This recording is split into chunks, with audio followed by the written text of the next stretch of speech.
Hey, real estate agents, it's Isaac Guzman. Darren Johnson. We're here to talk about the state of the real estate. You do it again, Yeah. we can edit it. Yeah. Hey, what's up, real estate agents? It's Isaac Guzman, And Darren Johnson. and we're here to hit you with the information on the state of real estate technology and lead generation. Well, let's talk about AgentZip.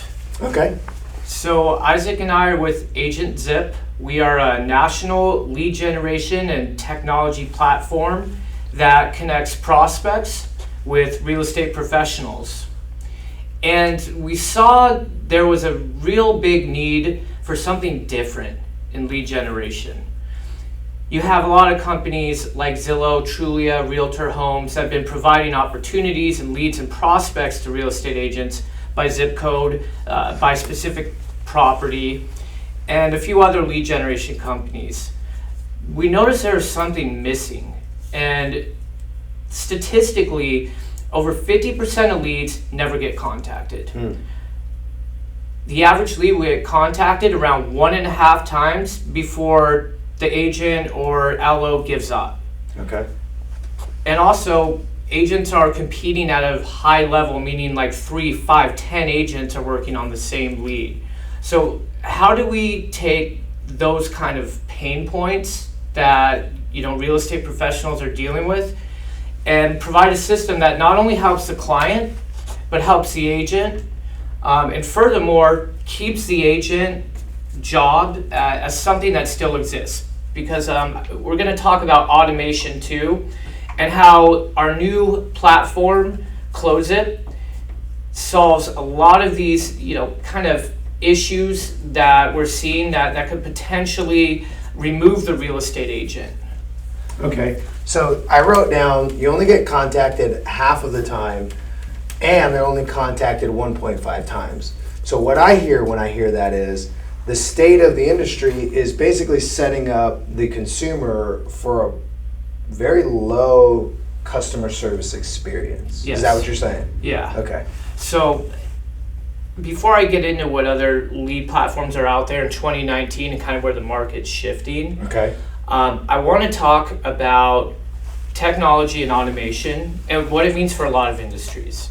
We've seen services, automation, technology remove tons of jobs, tons of industries, and kind of disrupt industries and completely change social behavior.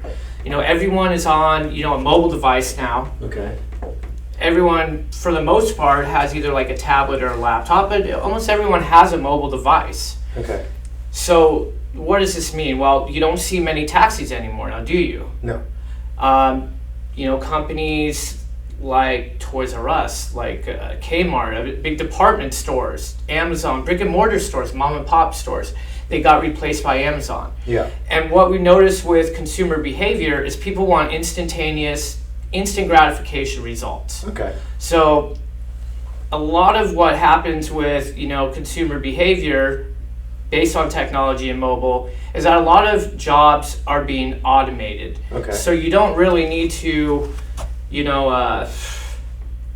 a good example. I mean, Airbnb, right? Before, you would have to kind of go through vacation rentals and contact property managers and this and that. Now there's a platform where they can all go to one place and just book it. Okay. My point with that is right now people are already going on sites like Zillow, Realtor. They're finding homes for sale.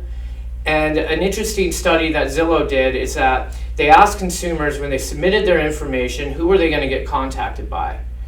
And a very, very small percent of them knew it would be a real estate professional. Really? Over half of them thought that it was a representative at Zillow that was just going to help them see the home. What does that tell us? That people don't really understand the true function of a real estate agent, the value, and that their behavior is, hey, I can find my own house. I want to see it. I just want to walk in and look around. If I have to have someone show me it, so be it. Yeah. So where does that start? So it starts with people searching for homes online, right? Or searching for like a value of their property. Okay. So that's step one. The I guess, the lead provider, we'll call it.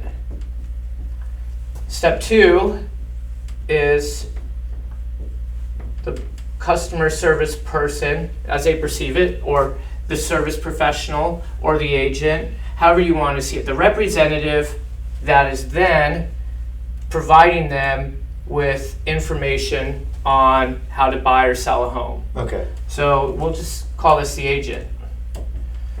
And really, it's first point of contact, right?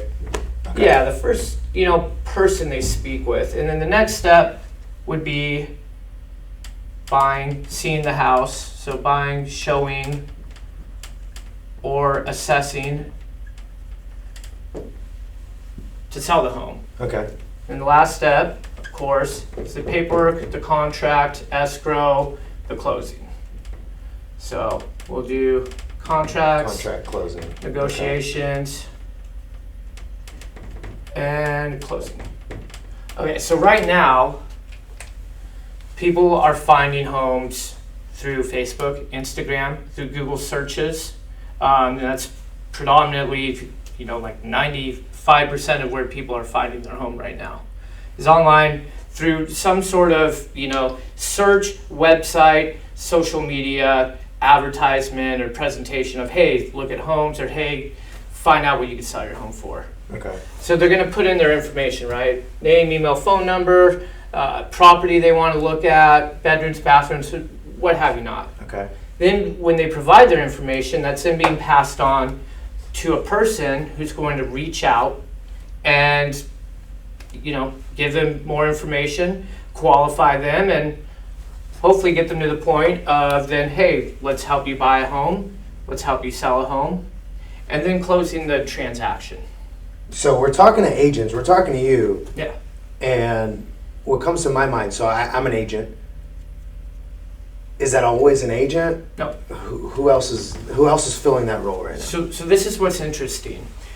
In 2018, we saw this start to catch on. We've seen this highly increase in 2019. Listen up. We now have ISAs. Zillow started testing, having the leads go to Zillow, and then them kind of scrubbing them, qualifying them, what have you not, and then passing them off to the agent where they were recording the calls and doing a clean handoff.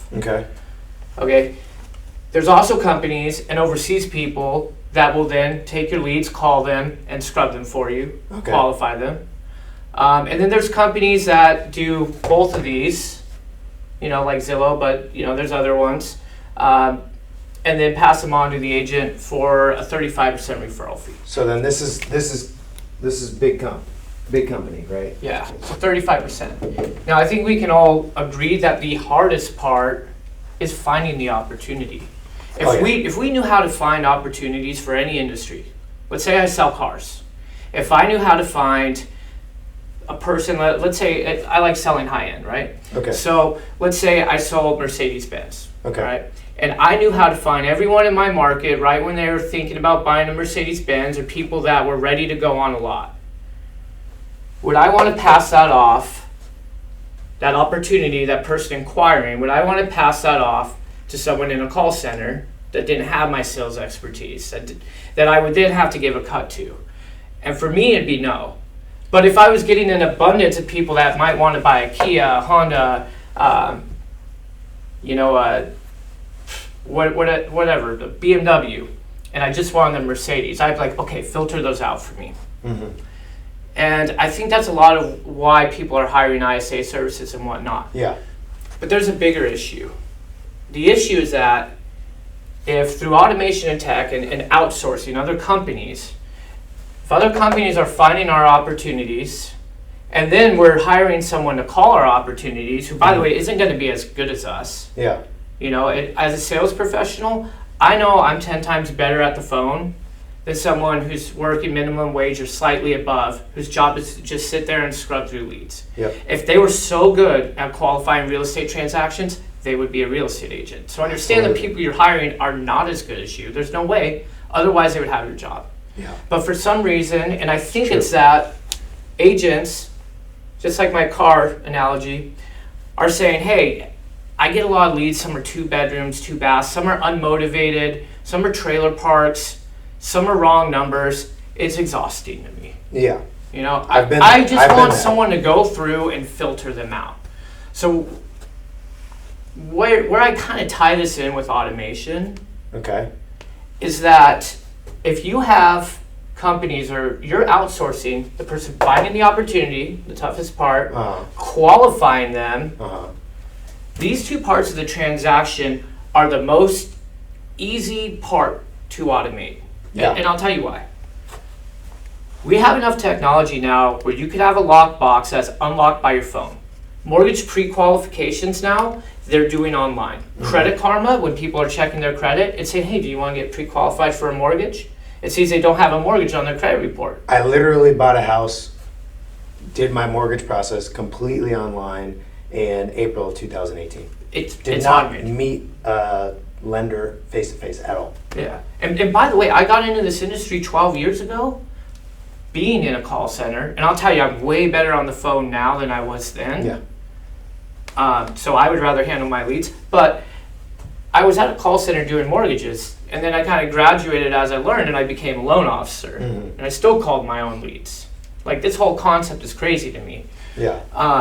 But I do get it, because a lot of leads you do need to filter through. There is a lot of garbage out there. Yeah, but it runs a bigger risk, which is what you're saying is these things are becoming increasingly automated. Continue from there. Exactly. So buying a home, what's to stop someone who found it online, who talked to someone over the phone who they don't know, who's in like, hey, okay, you want 4 bedrooms, 3 baths, your credit's like this, you're pre-approved, you want to buy in this time frame, let me set you up on a home search. By the way, our app will allow you to get out your phone, since we verified your identification and who you are through this app, and we pre-qualified you. You can show up to this house, unlock it with your lockbox, and tour it yourself, and we have motion sensor cameras that'll record everything to make sure nothing funny goes on. And then what's left? The contract and negotiations, that's easy to automate, because we've already seen that happen in the mortgage industry. Mhm. So what are agents doing right now? You're passing off the finding opportunities to another company. You're passing off now calling the opportunities to another company, which all of this data they're collecting and they're setting up through the call center, through scrubbing them, through recording the pass off to the agent, is they're figuring out exactly how to cut off this part and this part of the agent. Yeah. And Okay. there are big VC companies that are investing in doing exactly this. It's happening right now. Yeah. We now see that Zillow is calling all the leads, and now they're starting to send them out for referral fees. They've figured out who the best agents are. Realtor.com, acquiring Opcity. That's also to figure out who the best agents are, send them for referral fees. Mhm. Agent Pronto, Referral Exchange, I mean, HomeLight. Yeah. All these companies are based off finding opportunities, qualifying them, and then sending them to an agent for a high referral fee. Yeah.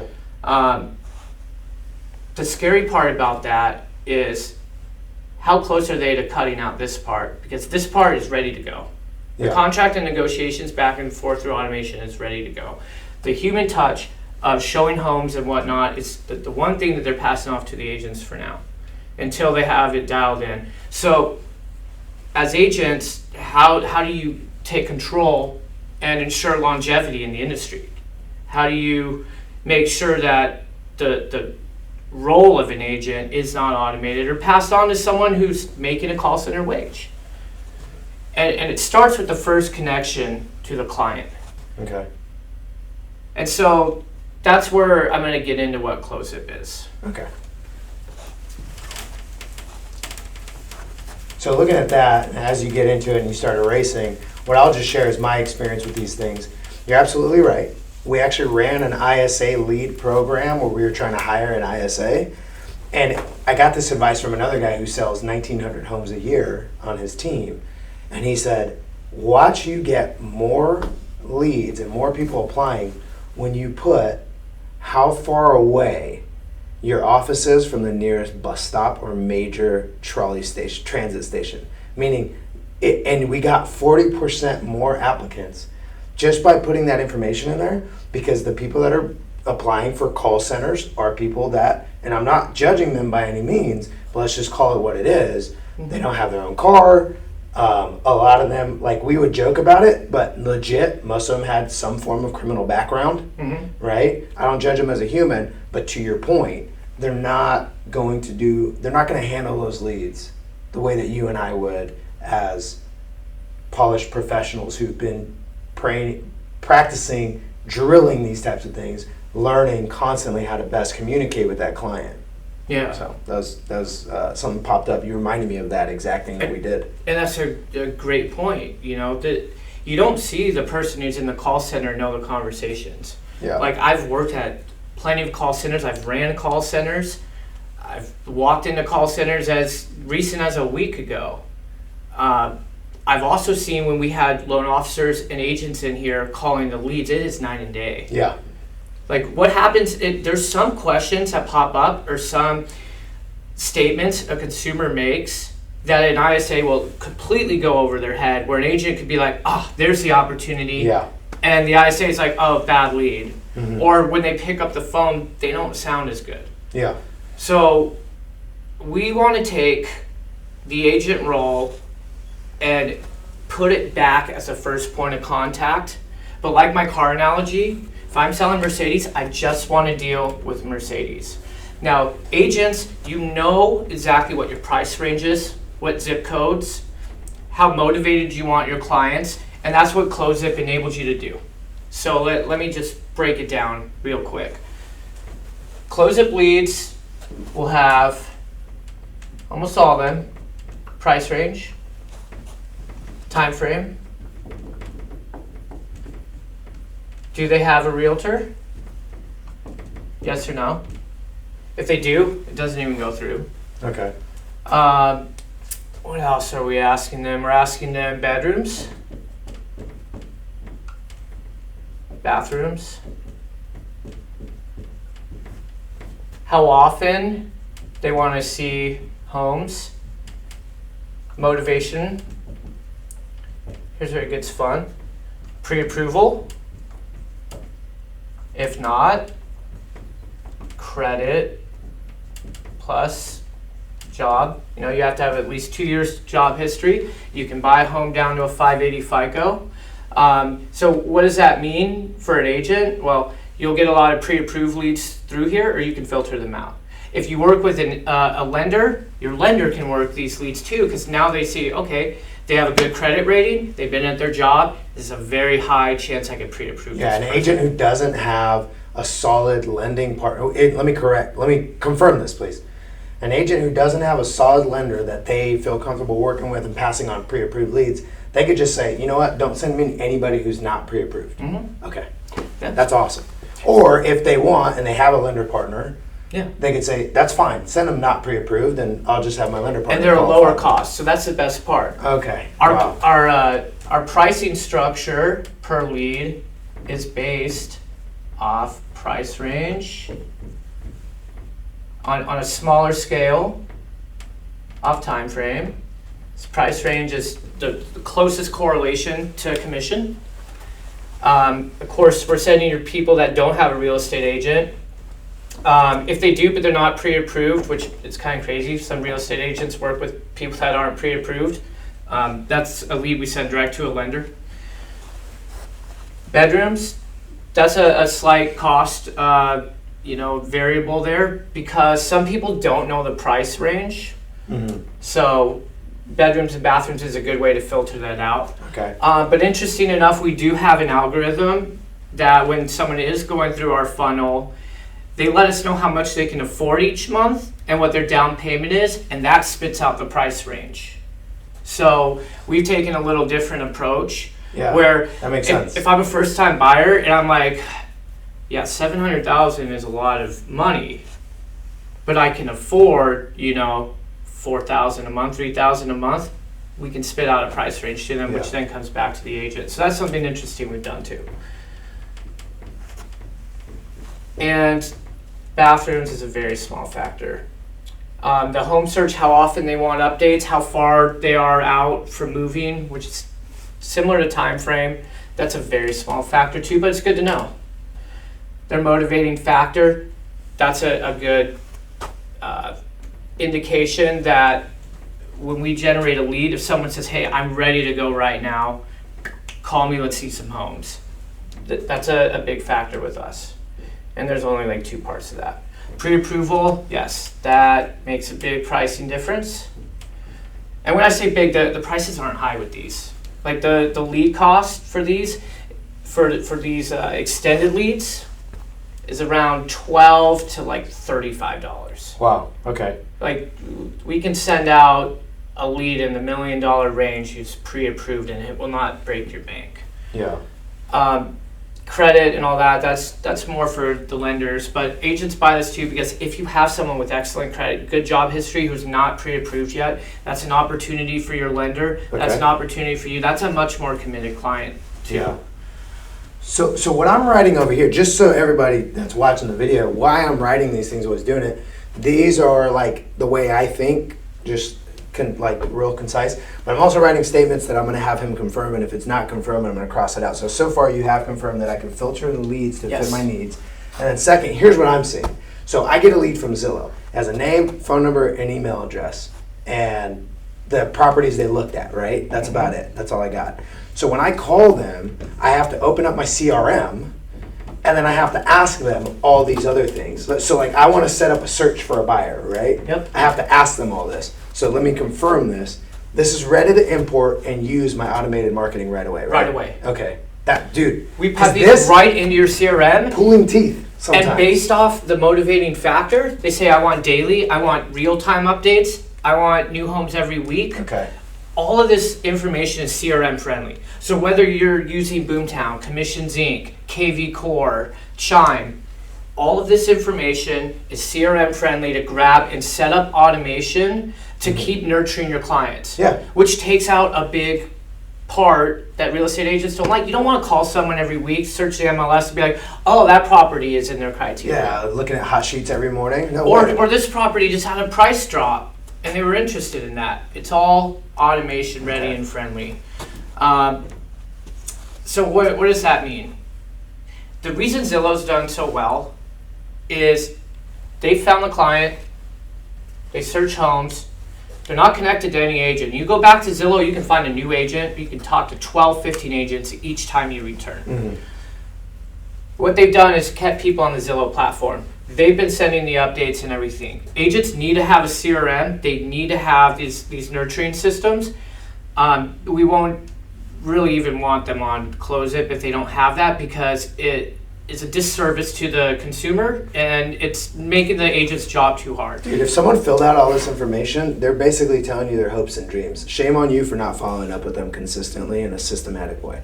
Yeah, and even through automation. See, that's the kind of automation agents should be using, not automating their job, which, we've seen the portals create this, which I wish it was the brokerages. I wish, like, RE/MAX, for example, had invested into creating a Zillow-like platform. But it exists because there was that void in the market. Yeah, it is what it is. That's where it is. That's the state of real estate. But my point with all this is, back to the car analogy, as an agent, you know your price range that you want to work in. Now, let's talk about the best part. There's a reason it's called Close It. Close transactions in your zip code. Okay. It's all done by zip. And it's not like, hey, there's 50 agents in the zip code, we're going to rotate them. We have a different way of distributing leads, and it's fair in the way that it incentivizes speed to lead, and it incentivizes and rewards agents on speed to lead and conversion, how good they are with their clients. And I'm going to dive into that. But really quick, the main reason I think the ISA exists is because a lot of agents don't want to filter through crappy leads. Yeah. That's just the reality. So, I should bring up too, house type, condo, single family, multifamily, and whatnot, those are filters too. Okay, so if I don't want to mess with condos, out of there. Okay. If you don't want to mess You're right. with There's anything no reason under for this guy, price range. There's no reason for my ISA to call if I'm only getting leads that I really want. Yep. Because I want to talk to them, right? Because some of these platforms, as soon as I realize that they have a lead that I really want, I say, hand it to me. Yes. I say, stop talking to them, hand it to me. Yes.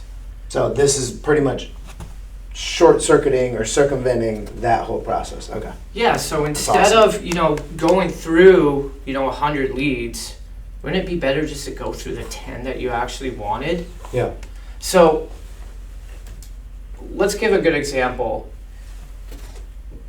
As an agent in San Diego, we do it by zip code, radius, so you can pick individual zips. What would you say would be your territories? Would it be by zip or radius or multiple zips? Yeah, it's usually like multiple zips, but the zip is really easy and clean to understand because I can look at turnover rates and stuff like that by zip. So usually the data is formatted in zip code base, so that way it makes sense. So let's say 5 zips. We don't charge per zip, by the way. Doesn't work. We do have a program where you can be first in line for a zip, but I'll get into that another time. So let's say you work 5 zips. What's your minimum price range you'll work? $450. $450 plus. Pardon my handwriting here. You're good. So we got $450 plus. How motivated do you want them to be? I got automated drip systems. I don't care. Okay. 18 months. I'm going to be in real estate 18 months from now. That's still a good lead to me. The most our leads are out is 6 to 12 months. Okay, 12. 6 to 12 is fine. And those drop the price, so great. This is giving you more opportunities. Obviously, Clearly they're no. not going to have an agent.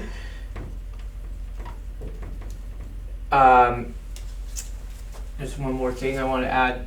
Single family condo. Single families. Okay. Yeah. Let's just do SFR.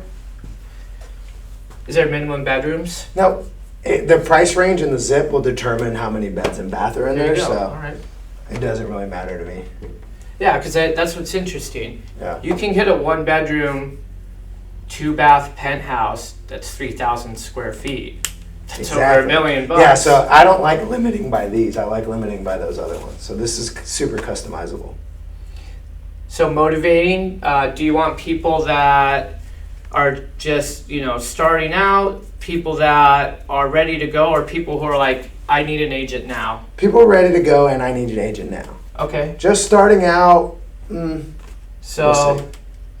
You want the 2 stars and the 3 stars. Okay. Pre-approved? Yes or no? I don't care. No, I got Okay. great lender partners. So no is fine. So since you have great lender partners, we'll do only good credit plus. Okay. Now, let's say you're a little more picky even. Let's say you only want highly motivated people. You only wanted 600 plus, and you wanted people who are in a now to 3 month range, no agent, any bedroom, any bathroom, single family, and their motivating factor was high, and they're pre-approved. Would you have an ISA calling those leads? Never, ever, ever, ever, ever. I'm ready to talk to them today. And the best part And too. we're going looking at houses tomorrow. Exactly. Yeah. And the best part is that when I was speaking of how these studies were done where people didn't know who was going to call them, we let every single lead know at the end of this funnel, because it's a multi-step funnel, and it's conversational, it's qualifying, it's engaging them, it's getting them excited about their home search. It's saying, hey, we're going to figure out exactly what you're looking for, and we're going to show you just what you're looking for. Yeah. The consumer is actually being told exactly what we're telling the agent. We're going to filter out all the stuff you don't want and just show you what you do want. Same for the agent. But at the end of that funnel, what we're telling the consumer is based on your answers, we are going to match you with the best real estate professional in that zip code. Yeah, okay. And what that means is when a lead comes through to you, they have been informed that they are going to be contacted. Yeah. The best way to contact is, of course, a phone call, 2 phone calls. If they don't pick up, first phone call, they're like, I don't know who this is. Second, it's a person, this is important. I'm going to step off. Yeah. So what we want to do with that information, that, here, we can pause it. Yeah, dude, I got to go, man. Shit. Maybe I should just be like, hey, thanks, Darren. I'm going to run, or what should I do? Like, I literally have to pick up my son right this very second. I should have left like fucking 20 minutes ago, man. My bad. We can clip out some of it.